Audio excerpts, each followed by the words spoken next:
Assalamualaikum warahmatullahi wabarakatuh. Perkenalkan, nama saya Cynthia Nurmayanti dari kelompok 6 ingin mempresentasikan tentang penataan tempat duduk siswa.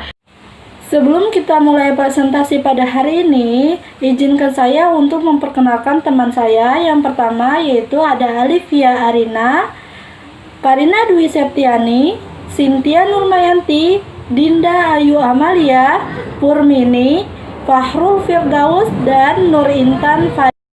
Di sini saya akan menjelaskan tentang pengelolaan kelas yang baik. Apa itu pengelolaan kelas yang baik? Pengelolaan kelas yang baik akan melahirkan interaksi belajar mengajar yang baik pula. Tujuan pembelajaran pun dapat dicapai tanpa menemukan kendala yang berarti. Dengan tercapainya tujuan pembelajaran, maka dapat dikatakan bahwa guru telah berhasil dalam mengajar. Keberhasilan kegiatan belajar mengajar dapat diketahui setelah diadakan evaluasi dengan seperangkat item soal yang sesuai dengan rumusan tujuan pembelajaran. Di sini saya akan menjelaskan pengertian pengelolaan kelas dapat dibedakan menjadi 3 menurut para ahli. Yang pertama, menurut Twinata Putra tahun 2003 menjelaskan bahwa pengelolaan kelas adalah serangkaian kegiatan guru yang ditujukan untuk mendorong munculnya tingkah laku siswa yang diharapkan dan menghilangkan tingkah laku siswa yang tidak diharapkan, serta menciptakan memelihara organisasi kelas yang produktif dan efektif. Pengertian pengelolaan kelas menurut para ahli yang kedua yaitu menurut Ahmad Sudrajat menyatakan bahwa pengelolaan kelas lebih berkaitan dengan upaya-upaya untuk menciptakan dan mempertahankan kondisi yang optimal bagi terjadinya proses belajar, serta di dalamnya mencangkup pengaturan peserta didik dan fasilitas. Menurut para ahli yang ketiga yaitu menurut Winjer Winata Putra, di situ menjelaskan bahwa pengelolaan kelas adalah cara-cara yang ditempuh guru dalam menciptakan lingkungan kelas agar tidak terjadi kekacauan dan memberikan kesempatan kepada siswa untuk menciptakan tujuan akademis dan sosial. Selanjutnya ada penataan ruang kelas. Untuk menciptakan suasana pembelajaran yang efektif, perlu dilakukan penataan ruang kelas. Nah, ada beberapa prinsip yang perlu diperhatikan oleh guru dalam penataan ruang kelas. Yang pertama ada visibility, keleluasan pandangan, yaitu penataan dan penempatan barang-barang di dalam kelas tidak mengganggu pandangan siswa, sehingga memudahkan siswa untuk melihat atau memandang guru, benda, dan kegiatan yang sedang berlangsung. Kemudian juga sebaliknya, guru juga harus dapat memandang semua siswa selama kegiatan pembelajaran. Kemudian ada accessibility, mudah dicapai. Penataan ruang juga harus memudahkan siswa untuk meraih dan mengambil barang-barang yang dibutuhkan selama proses pembelajaran. Selain itu, jarak antar tempat duduk juga harus cukup untuk dilalui siswa, sehingga ketika siswa bergerak tidak menyenggol atau tidak mengganggu siswa lain yang sedang bekerja. Kemudian ada fleksibilitas atau keluasan. Barang-barang di dalam kelas hendaknya mudah ditata dan dipindahkan yang disesuaikan dengan kegiatan pembelajaran, seperti saat metode diskusi, kerja kelompok, seperti itu. Kemudian ada kenyamanan. Kenyamanan di sini berkenaan dengan temperatur ruangan, cahaya, suara, dan kepadatan kelas. Nah, di sini siswa juga berpengaruh dengan temperatur ruangan. Ketika terlalu panas akan mengganggu siswa, kenyamanan siswa, dan ketika terlalu silau, terlalu bising, ada suara asing dari luar, terus kemudian kelas terlalu padat, itu dapat mengganggu kenyamanan siswa. Nah, kemudian ada keindahan. Prinsip keindahan ini berkenaan dengan usaha guru menata ruang kelas yang menyenangkan dan kondusif bagi kegiatan belajar. Ruangan kelas yang indah dapat menyenangkan dapat berpengaruh positif kepada sikap dan tingkah laku siswa terhadap kegiatan pembelajaran yang dilaksanakan. Jadi ini seperti penataan si sang guru ketika pembelajaran. Selanjutnya ada pengaturan ruang belajar. Nah, penyusunan dan pengaturan ruang belajar ini hendaknya memungkinkan anak duduk berkelompok dan memudahkan guru serta secara luasa untuk membantu dan memantau tingkah laku siswa dalam belajar. Nah, ada hal-hal yang perlu diperhatikan dalam pengaturan ruang belajar. Pertama ada ukuran bentuk kelas. Terus kedua ada bentuk serta ukuran bangku dan meja. Lalu ada jumlah siswa dalam kelas, jumlah siswa dalam setiap kelompok, jumlah kelompok dalam kelas. Lalu ada komposisi siswa dalam kelompok, seperti siswa yang pandai dan kurang pandai, pria dan wanita. Nah, ini sangat berpengaruh karena bentuk ukuran kelas itu menentukan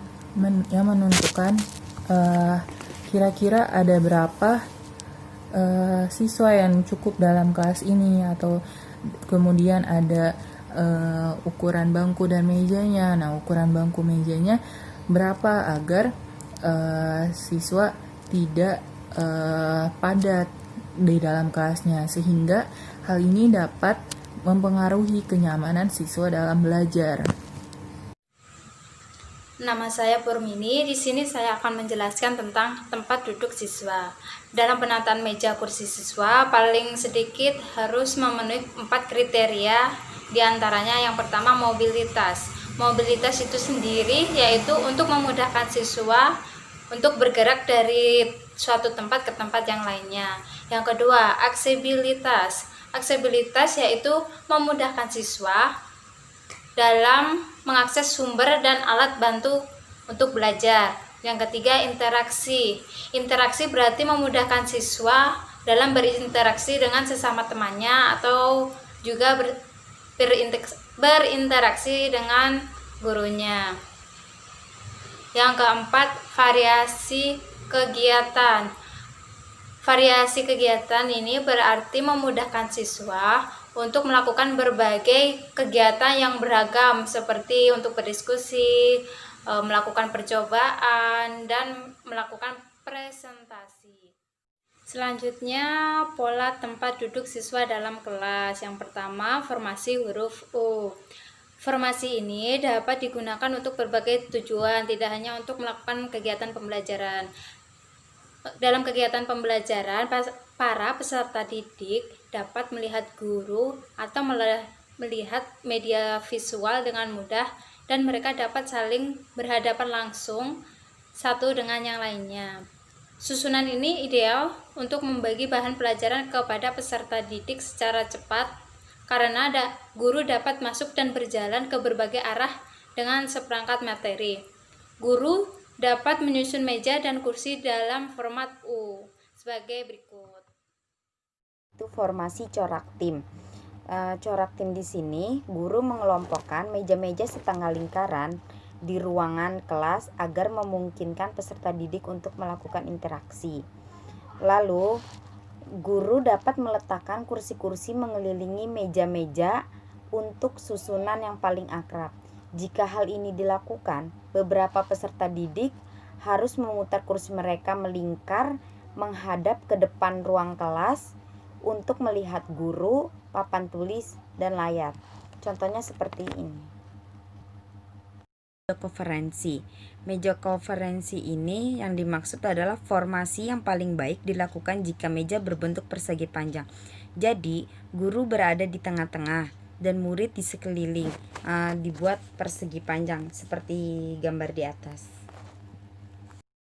Saya Nur Intan Fadila. Di sini saya akan menjelaskan tentang formasi lingkaran ideal. Nah, seperti gambar berikut, para peserta didik duduk pada sebuah lingkaran tanpa meja atau kursi untuk melakukan interaksi berhadap-hadapan secara langsung. Nah, jika guru menginginkan peserta didik memiliki tempat untuk menulis, hendaknya digunakan susunan periferal seperti gambar berikut, yakni meja ditempatkan di belakang peserta didik. Nah, guru dapat menyuruh peserta didik memutar kursinya melingkar ketika guru menginginkan diskusi kelompok. Selanjutnya ada formasi kelompok untuk kelompok. Nah, biasanya formasi ini digunakan untuk melakukan diskusi atau untuk menyusun permainan peran, berdebat, atau observasi dari kreativitas kelompok. Ada pola tempat kerja atau workstation. Susunan ini tepat untuk lingkungan tipe laboratorium, di mana setiap peserta didik duduk pada tempat untuk mengerjakan tugas. Ini tuh bisa berhadap-hadapan atau bisa seperti orang naik bus gitu, jadi kayak lurus gitu. Nah, setelah itu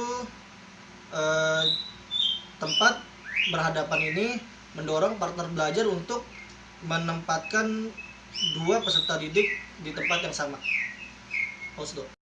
Selanjutnya ada pola pengelompokan terpisah atau breakout grouping.